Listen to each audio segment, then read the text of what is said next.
warn you, I'm a little under the weather, so sorry for that. But I'd like to start off by saying thank you for everyone for being here, because it means the world to my family and I to have your support. Let me start off by introducing myself again. I'm Michelle Deveau, and I have spent the majority of my life being Ed Deveu's little sister. As a child, I would go play at a friend's house, and sure enough, if they had an older brother and older sister, I was known as Ed Deveu's little sister. I would get frustrated and remind that person that I had a name, and it was Michelle. Hi, Michelle! As Eddie ventured into politics, he continued to meet and work with new people. As his popularity grew, so did my frustration. I would go to restaurants and parties and community events. I'd had teachers and professors know me as Eddie's sister. It even happened to me once at the airport. The gentleman took my suitcase and looked at the return label and said, "Deveau, you're related to Ed Deveau?" Of course, I'm his little sister. What I didn't understand then, and what I did not understand then, is that being associated with Ed Deveau is the best compliment that I could receive.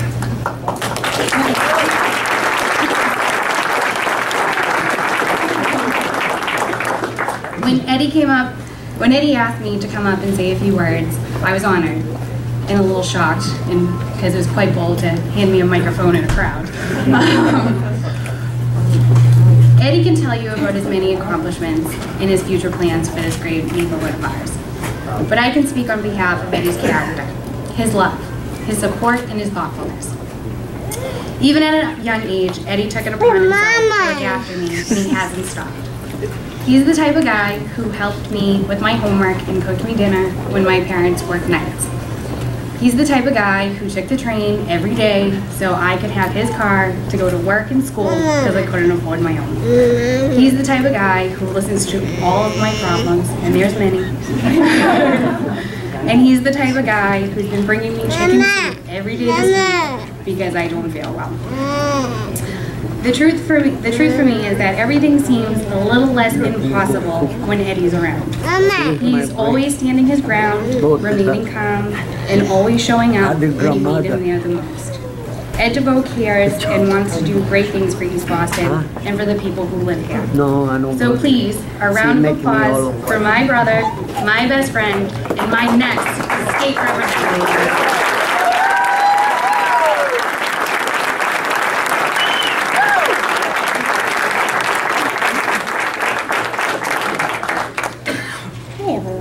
Say something good about my nephew, okay? Okay, I'll try. So my name is McKenna Rudin, but most of you probably know me as Ed's girlfriend. And I am here tonight to tell you that sharing is hard. And I know this because for as long as I've dated Ed, I've had to share him with all of you, East Boston. I remember that when we first started going out, it was always hard to pin down a date night. Ed was almost always busy cheering on friends and neighbors at an East Sporting event, or fundraising for the Salesian Boys and Girls Club, East Boston Athletic Board, or YMCA, or burning the midnight oil at the State House, working to pass legislation or budget amendments to benefit his neighborhood. His schedule always seemed to be booked solid with community meetings: Jeffreys Point Neighborhood Association, Orient Heights Neighborhood Association, Eagle Hill Neighborhood Association, and the constituent-dense Little Asia Neighborhood Association. Sorry. I always found that last one a little suspect, but I learned early on not to ask too many questions. While it may have been frustrating in the moment to have to reschedule dinner plans, I always admired Ed's unwavering commitment to his job and to the people of East Boston. We would always joke that his official title should be Ed Deveau, Man of the People.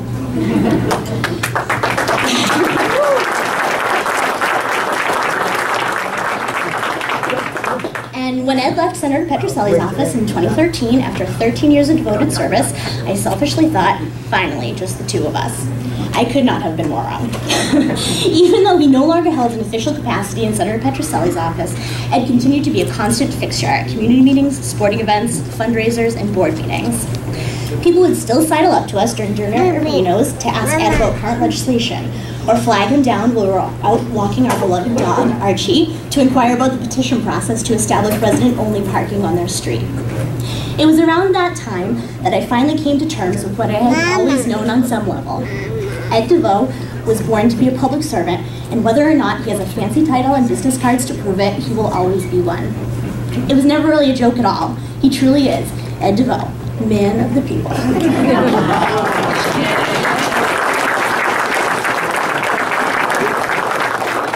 to be honest, I could not be more proud of him. When the opportunity arose for Ed to run for state representative, I knew immediately that he had to do it. Knowing full well that the job would require every ounce of his unfailing commitment, attention, and passion, I gave him my blessing without hesitation. No man living today loves East Boston more than Ed does. I truly believe that this is the job he was born to do.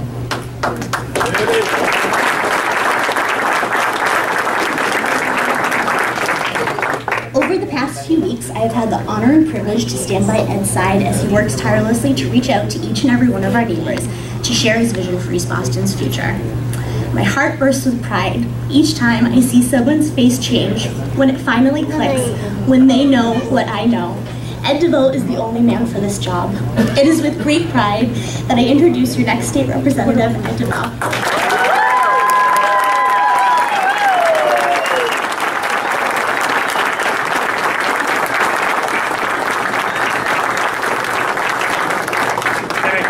I thank you. I mean, thank you to Michelle and to McKenna and to Tony and to all of you that are here. I mean, this is overwhelming. This is humbling, and it really is something. So thank you very much. Thank you for coming. Thank you for believing in this campaign, and thank you for believing in the vision that we have here for East Boston. I'm running for state representative because I believe in the greatness of East Boston. I believe in the greatness of a community that lets a kid from the corner of Saratoga and Wadsworth, the son of an Italian immigrant and a postal worker, stand before you and ask for your vote. I'm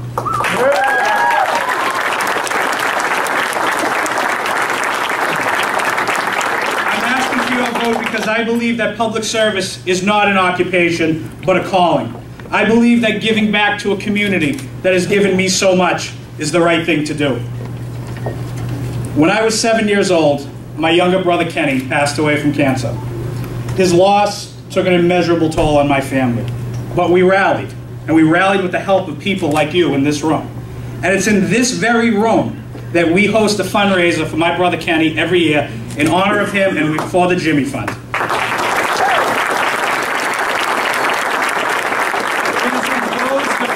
Moments that I realized the power of community and the purpose of helping others. I was very fortunate to be given the opportunity to work for an advocate in our community in Senator Petrocelli. Senator Petrocelli is someone I'm proud to call a mentor and a friend. It was in his office that I was able to touch all corners of this community. From my work helping to create legislation that forced Massport to build and maintain the Bremen Street Park, to knowing that children and families had food and a toy under their tree every Christmas because of Eastie's elves. I'm proud to know that because of my work in his office, we were able to bring this community together to form the Constitution Beach Association and help secure funding for a new bathhouse, playground, and concession stand at the beach. I am proud that we were able to go after big banks that were foreclosing on homes here in our community. I am proud that we could work with insurance companies to reduce the cost of care for our seniors. I'm proud of the many accomplishments that we have made here in East Boston. And now, East Boston finds itself at a very interesting time. We are finally seeing development along our waterfront. We are able to walk through beautiful parks and enjoy amenities that up until a few years ago didn't exist. I'm proud that I helped to get East Boston to where it is today. But for as far as we come, there is much more to be done. We need to make sure that the influx of development in our community is done in a responsible manner, that it fits into the fabric of our neighborhood. We have to continue to entice people to want to invest in East Boston, to want to open a business here, to want to raise a family here, to want to live here. And when their children are old enough, we want to make sure that they have access to a great education. We want to make sure that the teachers are given the tools and funding that they need to make sure that every child gets the education that they deserve.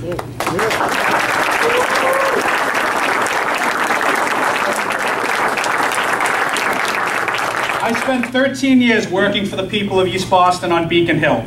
I have the experience to ensure that our community has the resources that we need to address our local problems. And I will be a strong voice for this community in the statewide debates that will affect the quality of life here for generations to come. As your state representative, I will only have the people who elected me to thank. No other agenda will come before what is best for this neighborhood.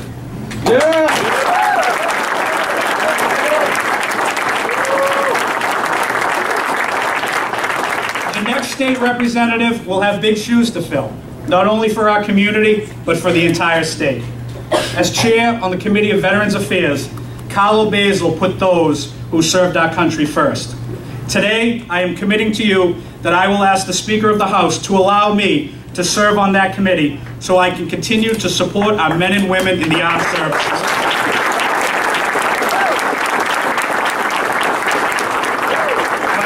My grandfather, like many of his generation, fought bravely for his country in World War II.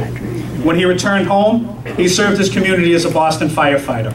We need to make sure that we fight for those that fight for us. We need to make sure that each and every veteran is given the respect and admiration that they deserve.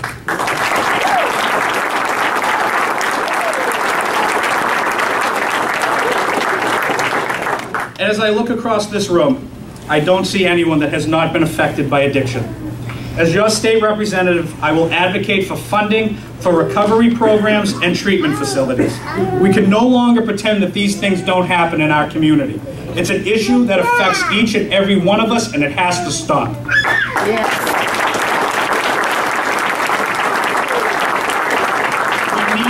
We need to treat addiction like the disease that it is and do everything in our power to make sure that it doesn't claim hold to one of our sons or daughters, brothers or sisters ever again.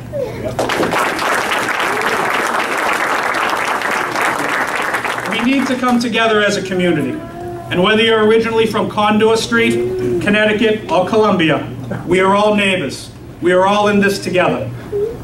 We cannot fall prey to us versus them, new versus old. The only way our community moves forward is if we are united in our common goal to make our neighborhood a great place to live.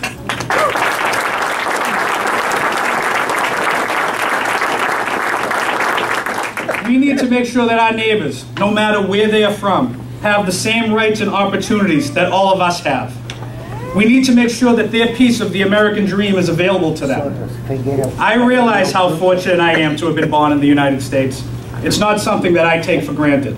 As the son and grandson of immigrants, I have great empathy for those that risk everything to come here. My mother and her mother. In this vision for East Boston, I ask you to join me in this fight. I need your help. Together we can do great things for this community. I need you to talk to your friends and neighbors. I need you to knock on doors. I know it's cold. I know it's dark, but I need your help. We can do this. We can win this election because it's those of us here that live in this community that will shape our future. And it won't just be me going to Beacon Hill. It'll be all of us. My name is Deveau. I'm running for state representative, and I'm asking for your vote.